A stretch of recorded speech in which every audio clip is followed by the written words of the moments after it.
শেষ যাত্রায় আপনার আমার শরীরে যে কাপড়টা নিয়ে আপনি আমি চিরতরে কবরের মধ্যে শুয়ে থাকব, হয়তো সেই কাপড়টা এখন বাজারের কোনো দোকানের কাপড়ের ভাঁজের মধ্যে পড়ে আছে, চলে এসেছে দোকানে, শুধু আমাদের মৃত্যুর খবরটা আসা বাকি, একজন গিয়ে সে কাপড়টা কিনা বাকি।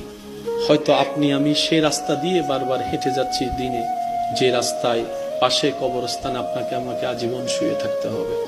হয়তো জীবিত থাকা অবস্থায় এই চোখ দিয়ে সেই জায়গাটা অনেকবার দেখেছি, যে জায়গায় আপনাকে আমাকে কবরগ্রস্ত করা হয়। অনুরোধ করে বলে যায়, এই পৃথিবী কেউ কাউকে বেশি দিন মনে রাখে না। একটু খেয়াল করে দেখেন কত আপন মানুষ বিদায় নিয়েছে, কে কতদিন মনে রাখছে। আমরা যেরকম তাদেরকে মনে রাখি নাই, তারাও আমাদেরকে মনে রাখবে না পরবর্তী প্রজন্ম। কিন্তু যদি রবের প্রিয়